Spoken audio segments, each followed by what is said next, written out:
Hey guys, this is Matt and Jesse, and we're going to show you a brand new defense. This is the Caro-Kann Hillbilly Attack SomeDumbTrucker defense. Have you seen this one before, Jesse?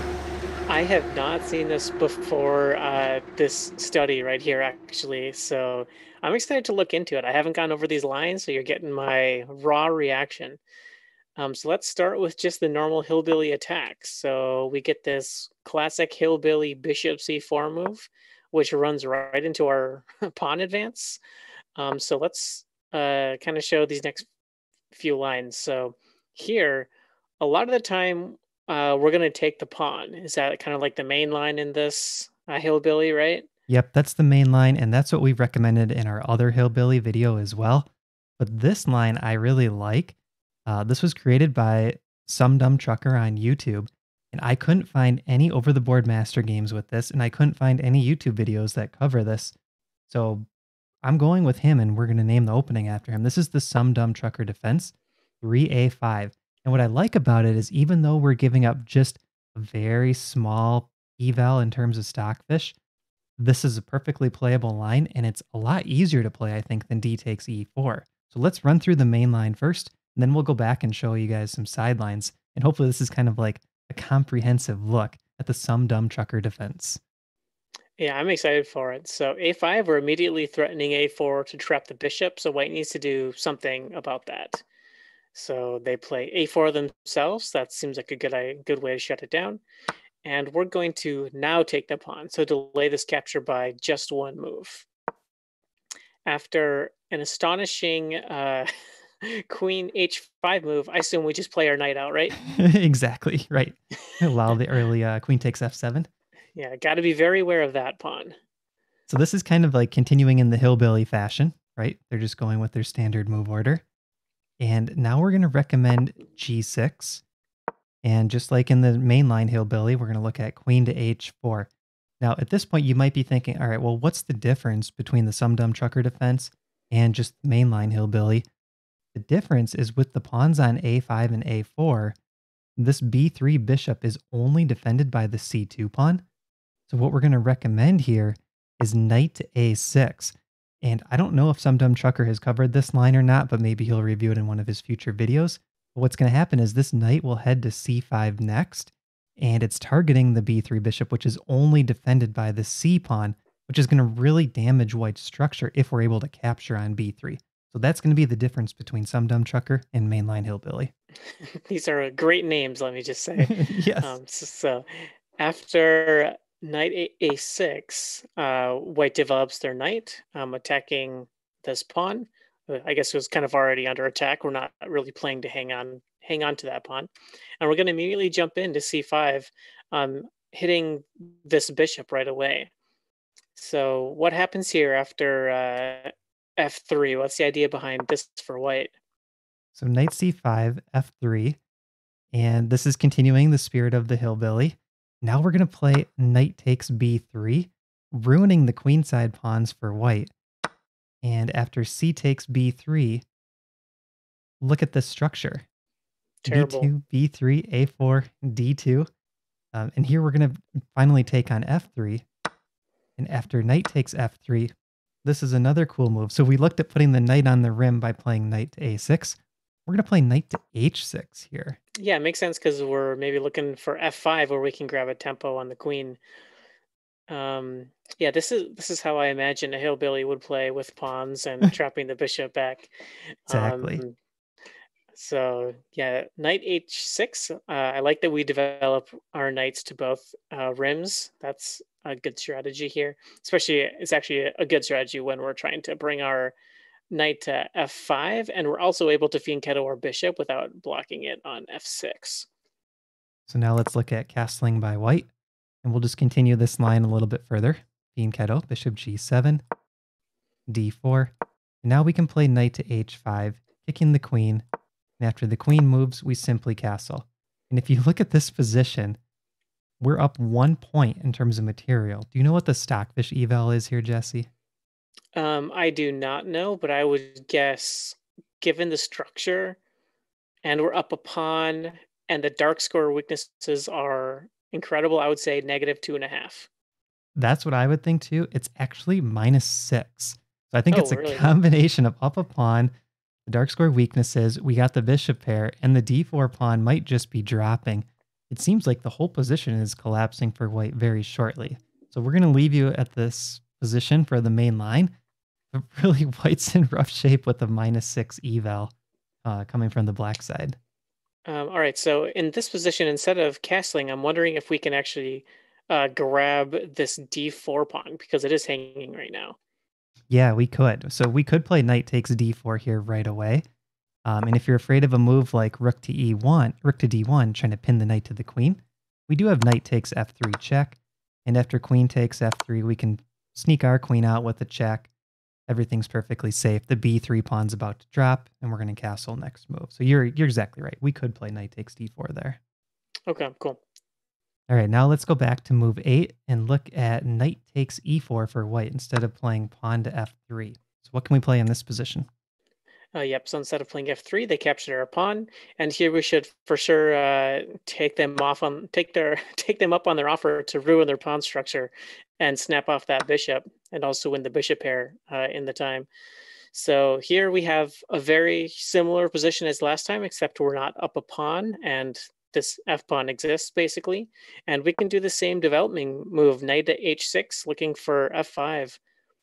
Yeah, and if you compare this to the position where a4 and a5 hadn't been played, so picture this pawn being back, this pawn being back, the difference is the b3 pawn would be on c2, and the a pawn would be the one sitting on b3. So white would have this nice solid structure, but now again, the pawns are shattered, so it's a big improvement. Let's look at knight to e2. We can kick the queen again. And now here we have a cool move. Queen to d3. What do you think about this? Ooh, it gets real close, but I see we're hitting this pawn.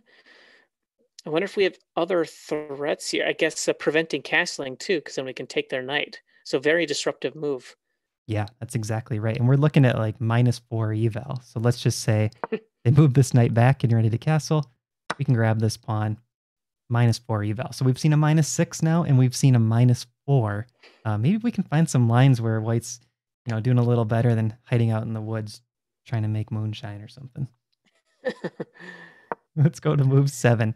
We looked at knight to c3. And now let's look at queen takes e4, just immediately grabbing the pawn. Okay, that makes sense. I really like this move, knight c5. It seems very thematic. This nice little fork, and we're going to win the bishop pair. I don't think we're going to ruin their structure as we have in other lands, because white is able to back up here or here and recapture with the queen. So, or that one too, I guess. So we can capture the bishop. They will capture back, and at least in this line, white has their pawns kind of back together, so that's good. Yeah, and that's why I included this line. What if white guards the bishop? But we can still play knight to h6 here, heading to f5, and after knight f3, we fianchetto. If they castle, we could play knight f5 here immediately, and then castle on the very next move. Again, everything's safe, comfortable bishop pair advantage. Pawns are equal, so we're looking at about a -1.5 Stockfish eval here. Yep, I think it's nice because we have the bishop pair in a pretty open position, and we don't really have an advantage in space right here. I think it's pretty equal, but maybe someday we could get our e pawn rolling even up the board. So yeah, good position for us. Yeah, I like that e pawn idea too. Then let's just look at one other line quickly. So this is in this queen takes e4 variation. Instead of queen to c4, let's look at queen to e5, targeting the rook. Because I think that's a move that our opponents are likely to play, thinking, hey, if you take that bishop on b3, I'm taking the rook on h8. Look what happens after this. Queen takes h8. We can grab the rook on a1. So now we're up 3 points in material and 7.5 points, according to Stockfish. Yeah, so they take our knight and we can, so if they take here, we can take with check. Is that the idea? Yeah, and queen to d3 coming up next. Or I guess if king there, you can't go queen to d3, but yeah. We're now -11 Stockfish eval. This is just crazy. Gets ugly real quick. Yeah. Well, I thought they were so clever. Queen is kind of trapped. Yeah. All right, so now let's go back to all the way back to move 4. So when we first looked at playing a5 for black, we said a4 was the most likely reply. But now I want to look at what happens if e takes d5. What should we play here? Well, here it looks like to me that we're winning a bishop. We play a5, a4 here. How did they get out of this? They can sneak back this way if we were to I play an suppose. immediate b5. So we're going to play Okay. c takes d, and this comes straight out of SomeDumbTrucker's YouTube video. We're going to have a Hmm. link at the end of this one so you can check him out. And he shows a couple example lines here, and we're going to do the same. So let's look at bishop to b5 check. We have a simple way to counter this with bishop to d7. And what does this structure look like, Jesse? Pretend white plays d4 here. Probably the best move. It looks like maybe a Caro exchange, something like that. Okay. Yeah, it's exchange with this pawn sitting up on a4. Hmm. And we got rid of the bad bishop. So we're looking at a minus 0.7 eval here. And white already lost a little bit of time, and they lost a little bit of space. So this is one of the better lines for white too. And we have such easy development. So knight c6, and then we can even just do our Caro exchange plan where we castle and start pushing these pawns. So we should be pretty familiar in this position. Yeah, I like it a lot. And then let's say instead of bishop to b5 check, what if they retreat this bishop to c2, or to e2, excuse me? We have pawn to e5. And look at this center. We're just controlling everything on the 4th rank. We have fluid development coming. And again, we're looking at a minus 0.7, minus 0.8 Stockfish eval. So all of these lines are really good for black, according to Stockfish. Yeah, this looks like an opening fundamentals book. Like we can put our knights here, our bishops here. Like it's just everything you want. Yeah, it's like how you teach new kids to play chess, right? New chess players. Yeah. You just put the pawns in the middle, knights in the middle, bishops behind them. Okay, now let's just compare this one time through to the main line, d takes e4. So even though this is a little bit better with best play and originally our recommendation, let's just see some danger that we could run into after queen to h5, g6, queen to h4. The line we had recommended was knight to f6, because if you play knight to a6 here, white could actually delay this capture a bit, and things get a little bit funky, and we don't have the way to ruin the pawn structure. Mm-hmm. Okay, so what could happen after this, knight to f6? Yeah, so I would like to play knight to d6, but we're just kind of losing this pawn. And yeah, we win the bishop pair, but again, they can recapture this way. And now they have this half open file, and this pawn blob is actually pretty strong. So is there another move we should look at here? So bishop g7, yeah, and then pawn to f3. E takes f3, knight takes f3, and look what's about to happen. After castle d4, white has the attacking setup they want. At the cost of one pawn, they have the open f file, the bishop hitting f7, queen hitting h7, the knight ready to pounce, their bishop on c1 ready to come in. And we're kind of sitting back here passively, just waiting to be attacked.